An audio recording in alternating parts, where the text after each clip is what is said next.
Fala pessoal, professor Renato falando. Hoje a gente vai falar um pouco sobre vendas e captando os primeiros clientes. A ideia é que a gente dê continuidade aí ao TCC de vocês, ao projeto do Startup One, e agora a gente fala sobre o ponto 10 e o ponto 11, material de vendas e conquistando os primeiros clientes. Para falar um pouco sobre esse assunto, eu trouxe uma reportagem bem atual para vocês, que é de hoje, dia 25/9 de 2015. A gente teve o lançamento do iPhone 6S lá na Austrália. Na Austrália, ela é muito particular porque é o primeiro lugar do mundo, por causa do fuso, que começa a vender produtos da Apple, né? O lançamento foi lá nos Estados Unidos, mas lá foi vendido o primeiro iPhone 6S para cliente no mundo. E o Vitor Epifânio, de 18 anos, está fazendo intercâmbio lá na Austrália. E ele foi uma das três primeiras pessoas a comprar um iPhone 6S. Por que uma das três primeiras? Porque tinha mais duas pessoas lá para comprar e a Apple liberou que essas três pessoas comprassem simultaneamente. Então vende-se a ideia que ele foi o primeiro do mundo a comprar o iPhone 6S. O legal é que ele ficou lá acampado na frente da Apple Store por 4 dias, choveu, teve toda uma bagunça lá, depois vocês procuram na notícia. Mas é bem interessante falar do Vitor, porque ele traz para a gente um conceito muito importante sobre vendas. Não sei quem já ouviu falar, mas a gente tem um conceito de early adopter, ou seja, uma pessoa que ela está muito empolgada com o seu produto, a pessoa ela quer adotar a sua tecnologia, ela quer conhecer o seu produto, porque o seu produto resolve uma dor real dela. No caso do Vitor, não é bem assim, né? Ele já provavelmente já tem algum telefone, ele é um entusiasta da Apple e é por isso que ele é um early adopter. Mesmo com o preço, ele não se importa de pagar um pouco mais caro para ter um produto Apple. É claro que a startup de todo mundo foca nisso. Todo mundo quer ter um early adopter do tipo, eu cobro mais caro, mesmo assim esse cara quer o meu produto. O que a gente tem que diferenciar um pouco é, no estágio inicial do produto de vocês, que estão com uma startup, que está sendo lançada, quem é a pessoa que está disposta a pagar pelo produto de vocês? Quem é a pessoa que é o early adopter de vocês? Então essa é a pergunta número zero, na verdade, que eu trago para vocês. Quem são os seus early adopters? Quem que está disposto a pagar pela solução de vocês agora, no momento, na fase atual que o protótipo ou o produto de vocês se encontra? E que a gente tem que pensar um pouco fora da caixa, tem que pensar na pessoa que nosso produto resolve o problema. Quando vocês pensaram no problema que vocês queriam resolver, a gente tem que fazer o paralelo com a solução e quem que está disposto a pagar por essa solução, quem paga pelo seu produto. Fica como lição de casa para vocês, desculpa, pensarem em grupo ou individualmente quem são os early adopters de vocês. Para falar de vendas mais especificamente, a gente tem um ciclo de venda do cliente. Esse ciclo ele é muito importante. A gente vai falar um pouco mais a fundo dele agora. Para quem já é da área comercial ou da área de vendas, o time de marketing conhece bem esse fluxo. O que acontece, na verdade, é que a gente tem um funil de vendas. Como vocês podem ver aqui, a gente tem um estranho que vai entrar no nosso site, que vai ter contato com a gente, e ele vai passar por todo um funil até ele virar um cliente.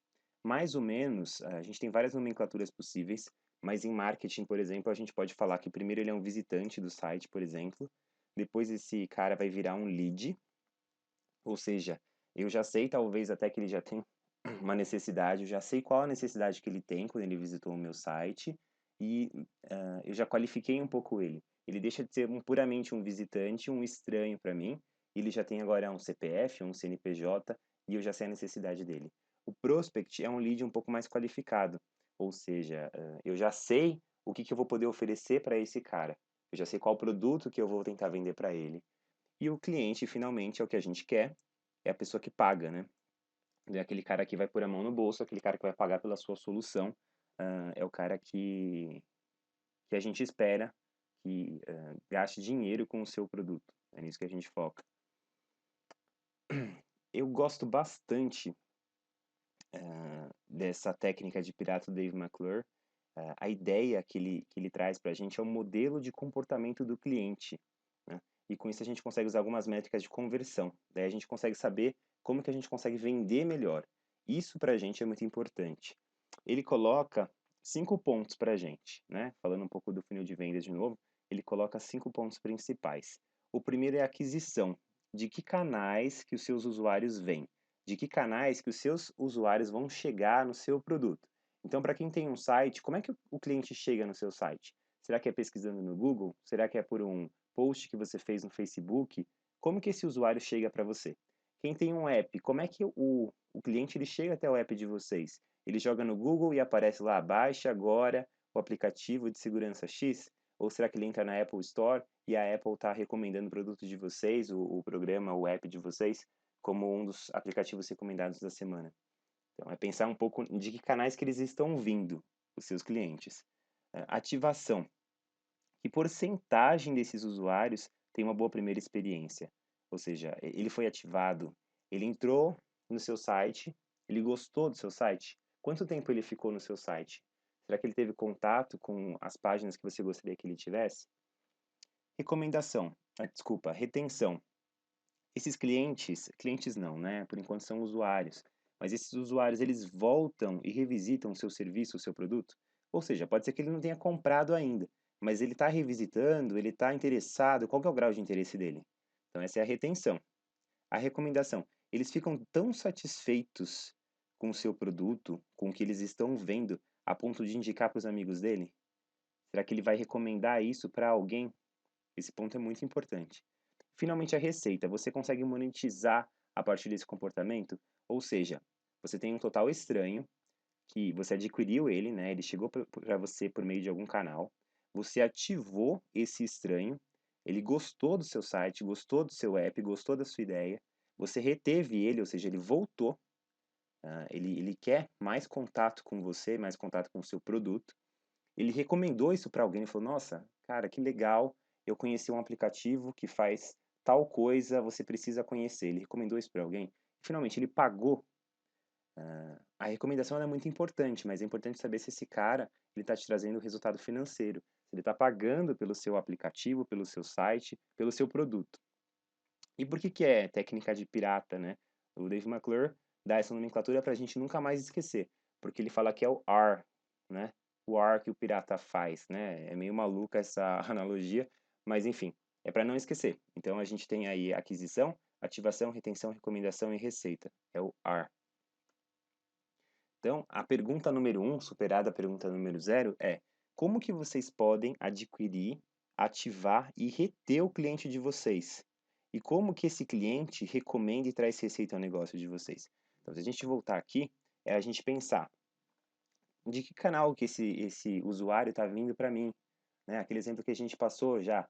É um site? Se é um site, ele vai jogar no Google, ele vai fazer uma pesquisa no Facebook, você vai fazer um anúncio numa revista, ele vai ter contato, vai procurar o seu site online. Como é que ele vai chegar até você? A ativação é como que você vai fazer esse cara gostar do que ele está vendo. Vai ser com um bom layout, vai ser com uma frase de impacto, com um vídeo. O que que você vai fazer para ativar esse cara? A retenção é você conseguir fazer ele voltar. Você tem que dar elementos para que esse cara volte. E geralmente sites muito bons, eles têm uma retenção muito rápida, porque o usuário ele quer ter contato muitas vezes com o seu produto. Recomendação é pensar em gatilhos para que a pessoa tenha vontade de recomendar o seu produto. Mas aqui a gente está falando muito mais da qualidade e do seu produto realmente ser efetivo para a pessoa, porque aí é natural a recomendação. E a receita é finalmente ele trazer o dinheiro e acaba sendo uma consequência dos outros passos. Então, pensem aí nessa pergunta número 1, como que vocês podem adquirir, ativar e reter o cliente e como que ele recomenda e traz receita ao negócio de vocês. Aqui a gente fala um pouco já de funil de vendas. Porque todas essas métricas que a gente falou, elas vão ajudar a diagnosticar a estratégia que a gente adquire no nosso cliente. Mas é muito importante que a gente saiba que a gente tem um funil, né? Por que é um funil? Porque quando eu adquiro um cliente, quando eu faço o cliente ter interesse em entrar no meu site, pode ser que seja um número muito grande de pessoas, né? Desculpa, eu falei clientes de novo, usuários. Ou seja, eu tenho muitos e muitos usuários. Aqui no exemplo, por exemplo, eu tenho 100 mil usuários que querem ter contato com a minha página. Por quê? Porque de repente ele viu um post no Facebook, ele viu ali uma postagem que ele gostou, e daí ele entrou no site. E o custo para adquirir esse usuário acaba sendo muito baixo. Por exemplo, aqui no exemplo, um centavo por usuário, né, 100.000 usuários que você consegue impactar. Então é um funil, porque aqui a gente está falando de uma massa grande ainda de pessoas e com um custo baixo. Só que a cada etapa do nosso funil, ao passo que eu vou descendo aqui no meu funil, acontecem duas coisas. Primeiro, menos usuários passam por cada etapa e vai ficando mais caro. Por exemplo, para eu adquirir esses 100.000 usuários, me custou 1 centavo por usuário. Para eu ativar ele, para eu conseguir fazer ele gostar do site, ficar no site ou no meu app, eu tive 15 centavos de custo por usuário e só 30.000 usuários passaram por essa fase. Para eu reter esse cara, custou R$ 4 e só 3.000 usuários foram retidos. E só, de recomendação, só 2.000 usuários recomendaram o meu produto. Isso me custa caro, custou R$ 10, por exemplo. E a receita finalmente é R$ 25 que eu tive de custo para fazer esse cara converter, virar um cliente de verdade pagante. E percebam que a gente saiu de um cenário de 100.000 usuários em aquisição aqui para um cenário de receita de R$ 25 por cliente convertido, mas de 1.000 usuários apenas. Ou seja, é muito caro. Esse funil de vendas é muito caro. E se vocês pararem para pensar, isso acontece com muitos produtos. Não são todos os produtos que vão ter aí uma aquisição e uma receita muito próximas. O normal, na verdade, é a gente ter uma aquisição muito grande de pessoas interessadas ou de pessoas que estão curiosas com o nosso produto, mas uma receita muito pequena. E é nisso que a gente tem que focar. E daí a gente traz um conceito bem legal, é um conceito de marketing, mas muito ligado ao empreendedorismo, que é o de growth hacking. O que é growth hacking, né? Foi utilizado pela primeira vez pelo Sean Ellis. Ele define o growth hacker como uma pessoa que tem como verdadeiro norte o crescimento. Ou seja, tudo que ele faz é para crescer. Ele usa técnicas para fazer as coisas crescerem e evoluírem muito rápido.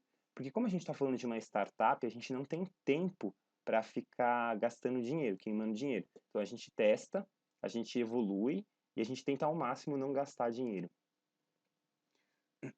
É, e é isso que a gente está falando, né? Aqui fala, aplicado à técnica de pirata, essa técnica de growth hacking tenta fazer a gente mover mais rápido de uma parte para outra e também é uma maior quantidade, ou seja, eu quero passar por esse fluxo aqui da forma mais rápida possível e eu quero passar por esse fluxo aqui a maior quantidade de usuários que eu conseguir. É nisso que a gente vai focar. Então a gente não vai usar growth hacking no TCC, mas é bom que vocês tenham em mente que não é o mesmo número de clientes que vocês vão conseguir impactar que vão converter. Isso reflete inclusive no modelo financeiro de vocês. Voltando aqui no nosso amigo Vitor Epifânio, o que eu achei mais engraçado, mais bacana, na verdade, dessa notícia é aqui, né, o Tim Cook, ele agradeceu no Twitter pelo Vitor ter comprado aí o primeiro iPhone do mundo. Ele falou, né, obrigado, Vitor, em Sydney, um dos nossos primeiros clientes no mundo a comprar um iPhone 6S. E daí o Victor passa de um early adopter para um early evangelist, ou seja, ele passa de ser uma pessoa que está empolgada com a tecnologia, uma das primeiras pessoas a comprar essa tecnologia, para ser uma pessoa replicadora. Ou seja, esse é o cenário perfeito. É alguém que está interessado no produto de vocês, mas essa pessoa está tão interessada que ela vende para vocês o produto. Ela fala para as outras pessoas, ela influencia as outras pessoas. Não vai me espantar se o Vitor, semana que vem, for dar algum depoimento para alguma revista ou algum programa brasileiro falando dessa aventura que ele teve para comprar o iPhone 6S. E com isso, percebam que a Apple está fazendo propaganda de graça. Já teria um certo buzz, já teria um certo marketing em cima do fato do iPhone 6S estar sendo lançado hoje. Isso já seria natural, porque é um produto da Apple, já tem muita marketing em cima, já é uma coisa esperada. Mas o fato de um brasileiro ter sido o primeiro a comprar vai fazer com que essa notícia repercuta no Brasil como um todo.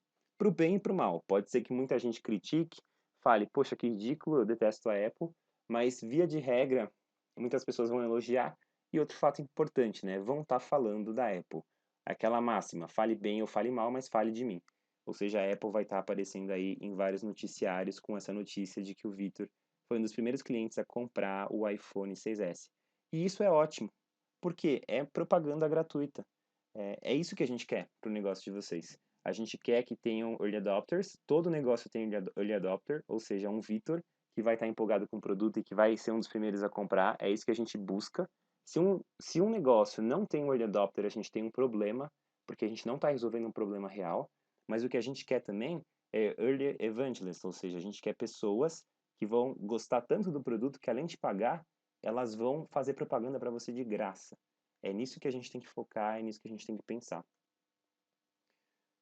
E isso tem tudo a ver, né, com o nosso funil de vendas. Por quê?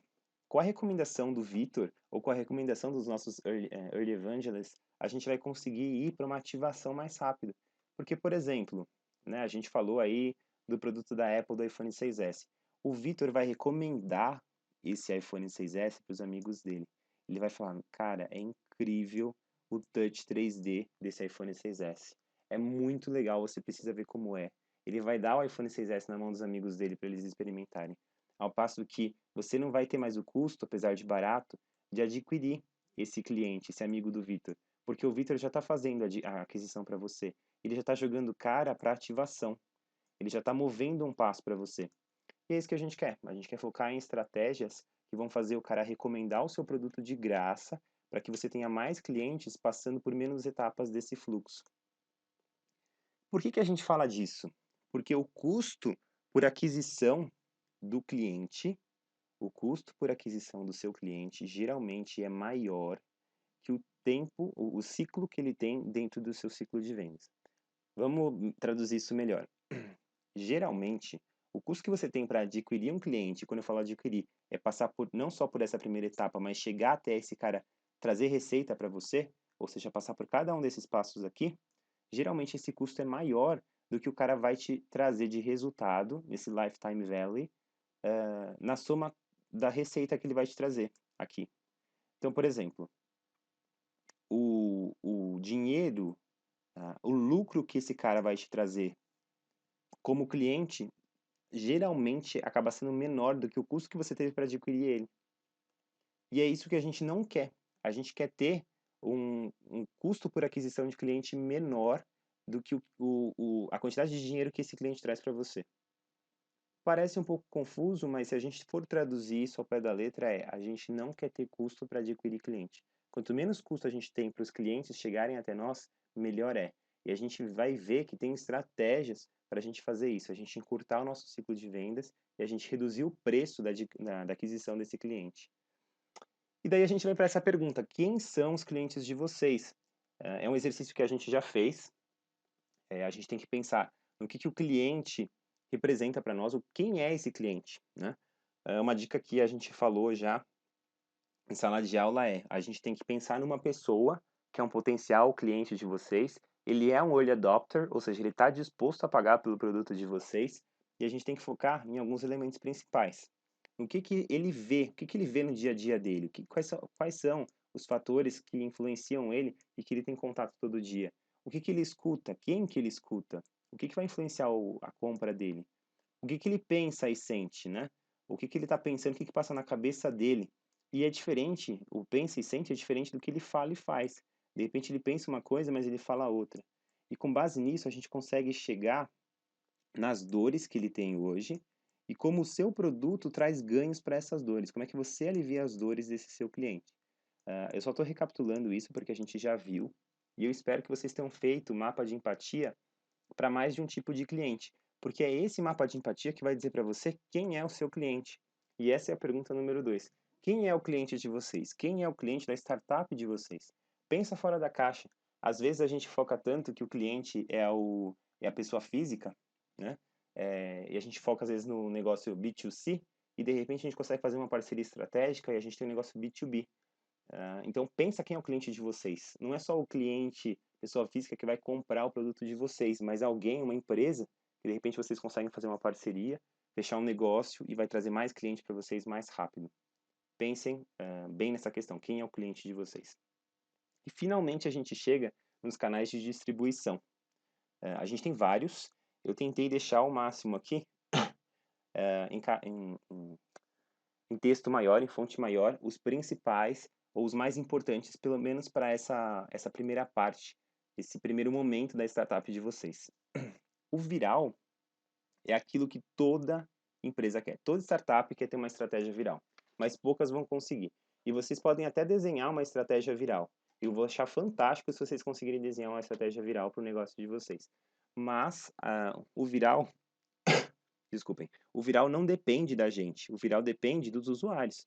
A gente lança uma campanha para ser viral, é claro, com um estudo de marketing embasado, com pesquisa, mas nem sempre aquela campanha vai ser viral. Um exemplo que eu gosto bastante, o professor Magnus já deve ter comentado com vocês, é o do Hotmail. Hotmail foi lançado em 1996, se eu não me engano, e ele foi o primeiro e-mail grátis.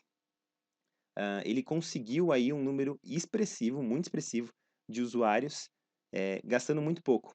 Porque no final do e-mail, de cada e-mail que o Hotmail mandava, ele colocava get your free email at Hotmail, ou seja, consiga o seu e-mail de graça em Hotmail.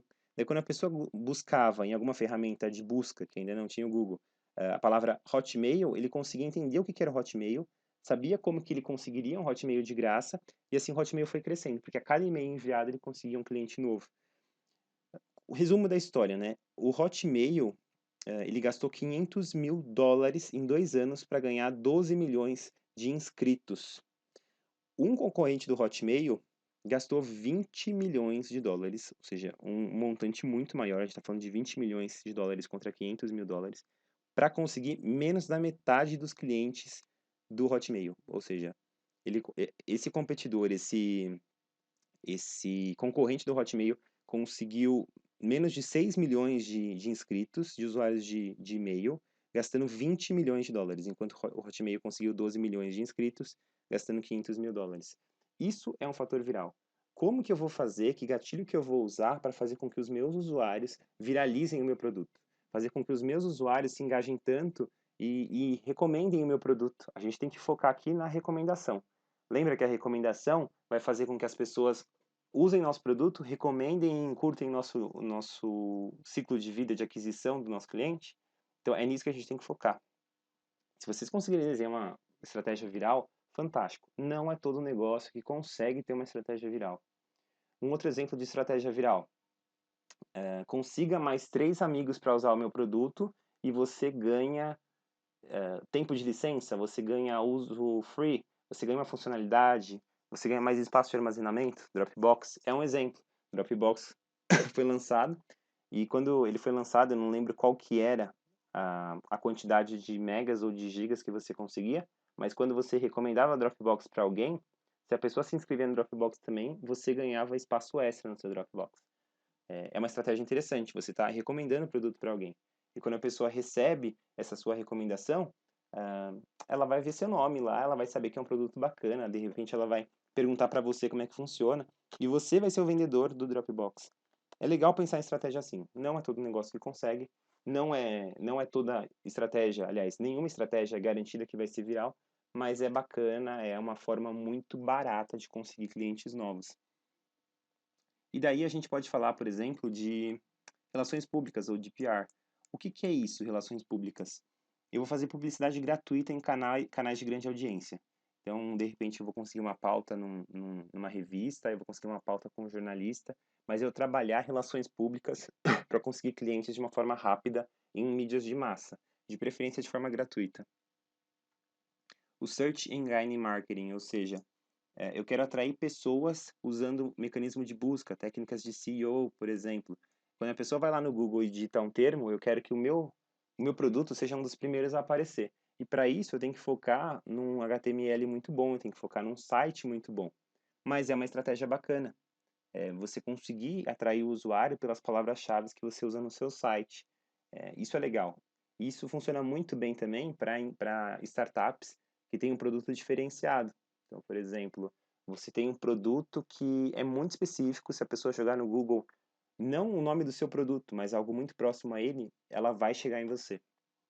É uma forma aí de você atrair público de forma gratuita. Você não precisa, às vezes, pagar para por palavra-chave, né, usando o Google AdWords, para você adquirir esses usuários. Pode ser uma busca orgânica, de repente. Offline Ads. Offline Ads é uma estratégia muito cara, mas vocês podem de repente focar nela. Offline Ads geralmente está ligado a rádio, TV, fazer um anúncio na rádio. Rádio Mix, por exemplo, você fala do seu produto, você é voltado para jovens. Você vai fazer um anúncio na TV, em jornal nacional. Geralmente quem consegue fazer isso é empresa que já está grande, empresa que tem grana para queimar. Não é o caso, eu acho, de nenhuma startup que a gente está desenvolvendo. A não ser que vocês tenham um investidor já por trás, mas o investidor vai sempre tentar uma outra estratégia antes de chegar no offline ads. Por exemplo, eventos offline. Você vai numa feira, você vai numa palestra, você vai em algum evento que acontece offline, mas você tem contato com usuários. O ruim dessa estratégia é que você não consegue impactar tantos usuários assim ao mesmo tempo, mas não te custa nada, só te custa tempo. Só te custa o seu tempo de estar disponível e o seu gogó de falar com as pessoas certas. Então, é uma estratégia bacana, principalmente se você está em estágio inicial que você precisa testar, enfim, o seu problema, testar a solução e conversar com o maior número de pessoas possível. Marketing de conteúdo tem muito a ver com Search Engine Marketing, ou seja, esse marketing de conteúdo aqui, esse marketing de conteúdo, é você escrever conteúdo relevante na internet. Por exemplo, você pega a startup de vocês pegam a startup de vocês e escrevem um blog a respeito daquilo que vocês resolvem. Não é fazendo marketing do seu produto em si. A Men's Market, que é uma loja específica e voltada para o sexo masculino. Eles vendem desde moda masculina até produtos para o que chamam de metrosexual, ou seja, cera para cabelo, pomada para cabelo, gel, perfume, até roupa eles vendem. É muito boa em marketing de conteúdo. Porque o que eles fazem? Eles têm um blog onde eles postam notícias de tendências de moda. Eles postam notícias de como você escolhe a melhor pasta para o seu cabelo, como que você cuida, sei lá, da sua pele. E com isso eles conseguem fazer um gatilho, aliás, um gancho, falando, olha, compra esse produto lá no nosso site. É uma forma de propaganda sutil, não, aliás, até um pouco escancarada, mas é bacana, porque tem o alto engajamento das pessoas. E quando as pessoas vão numa ferramenta de busca como o Google e procuram por cera para cabelo ou pomada para cabelo masculino, certamente vão chegar no blog da Men's Market. E o blog vai acabar levando para o site. Ou seja, é bacana, é uma estratégia muito frutífera, dá resultado e não custa muita coisa, porque é só você manter um blog e você escrever com uma certa frequência. Social and Display Ads é como se vocês fossem fazer um ad no Facebook. Vocês criam uma fanpage, colocam um post e vocês querem patrocinar esse post. Custa barato patrocinar um post no Facebook. Vocês conseguem atingir uma massa bem grande de usuários gastando aí R$ 20, até R$ 100 no máximo. É uma estratégia que eu recomendo, eu acho que faz muito sentido. Você manter uma página no Facebook é muito mais barato hoje do que você manter um blog. Barato assim, não em termos financeiros, mas em tempo de investimento, de você escolher um tema para o seu blog, de manter ele lá no WordPress funcionando ou em outra tecnologia. É, por isso que eu recomendo o Facebook. E é legal que vocês conseguem fazer esse teste, vocês conseguem pegar e patrocinar um post e ver quantos usuários têm engajamento com o seu post. Se você tiver um call to action nesse post, ou seja, uma chamada para ação, você consegue fazer com que o usuário clique lá no seu post que você patrocinou e que ele vá para o seu site e tenha lá uma opção para ele se cadastrar, tem alguma chamada, alguma ativação desse usuário, melhor ainda. Funciona bastante. Trade show é mais voltado para evento offline. De repente você participar de um evento, de uma feira que está acontecendo sobre o seu segmento. E funciona muito bem para quem consegue segmentar os clientes. Por exemplo, se você vende conteúdo para TVs e você vai num circuito de palestras para gerentes de televisão e você anuncia o seu produto. Funciona muito para quem consegue segmentar bem o seu negócio. Isso funciona também para blogs segmentados. De repente você vira colunista de um blog sobre bem-estar. Seu produto vende produtos saudáveis, seu startup vende produtos saudáveis e você vai escrever num blog de bem-estar, você vai escrever no blog, sei lá, da Ana Maria, da Palmeirinha, falando de receitas saudáveis, mas você consegue trazer elementos nichados do negócio de vocês. Palestras já funciona mais para quem já tem um produto. você vai falar sobre o seu produto, vai falar sobre coisas que circundam o seu produto. De repente, você tem alguma coisa voltada para educação, você vai participar de uma palestra sobre educação, vai participar lá de uma mesa redonda, e você não precisa nem falar do seu produto em si, mas quando te anunciarem, falarem seu nome e falarem de onde você é, já é uma forma de marketing, já é uma forma de adquirir usuário, é um cartão que você troca no final do evento. Só que geralmente a palestra é para quem já tem um produto no mercado, ou enfim, já tem algum protótipo bem bacana para demonstrar, porque senão não faz muito sentido você ficar falando de um produto que ainda vai ser lançado. E-mail marketing, e-mail marketing tem que tomar muito cuidado, porque pode cair em spam. A gente não quer ser chato com e-mail marketing. E tem muita empresa consolidada já no mercado que não consegue fazer um e-mail marketing bacana. Por isso que eu descartaria já de cara essa iniciativa. Enfim, parcerias estratégicas são formas de você fechar parcerias num esquema ganha-ganha, onde você consegue atingir um público legal usando um parceiro. Por exemplo, você tem algum negócio que ajuda o pequeno agricultor a conseguir anunciar melhor os produtos dele. E você consegue fechar uma parceria com uma rede de supermercados para que esses agricultores consigam anunciar nesses supermercados os produtos deles. Enfim, é criar uma rede de relacionamento, mas um esquema ganha-ganha. E todos os lados saiam ganhando. E o bom disso é que a parceria estratégica pode fazer propaganda para você de forma gratuita. Aqui a gente só tem alguns canais de distribuição. Se vocês procurarem na internet, vocês vão ver outros. Tem comunidades, tem plataforma existente, tem várias coisas que podem ser feitas para canais de distribuição. Essas daqui, para mim, são as principais. São algumas bem factíveis que vocês podem focar para vocês distribuírem o produto de vocês, fazer a marca ficar conhecida, o produto ser conhecido, adquirir os primeiros clientes e montar o kit de vendas. Como é que você vai pegar esse público? Como que você faz uma venda de qualidade? Como é que você qualifica um cliente? E daí, para falar um pouco desses canais de distribuição e como que vocês vão focar, a gente tem um negócio chamado Bullseye Framework. Então, esse Bullseye Framework é como se a gente estivesse falando de um tiro ao alvo, né? Então, a gente tem que focar no centro. Para a gente focar no centro, tem 5 passos principais. O brainstorm, ou seja, a gente vai levantar os canais, vocês vão sentar com o grupo de vocês, levantar os canais que vocês querem atacar. A gente vai ter um rank, quais canais são os mais promissores, eu vou escolher numa ordem quais fazem mais sentido para a minha empresa. Priorizar, seleciona uma recomendação, seleciona seu top 3. Então, depois que você colocou ali num rank, você coloca quais são os 3 principais que você quer atacar. Você testa, faz pequeno teste para validar os seus canais. Por exemplo, quando a gente falou de fazer um ad no Facebook, começa com R$ 10, com 15, vê se isso funciona, vê quantos usuários vêm para o seu post no Facebook com R$ 10. Daí você faz uma divisão. Quantos usuários você conseguiu impactar com R$ 10? Quantos deram curtir na sua página? Quantos clicaram na sua campanha?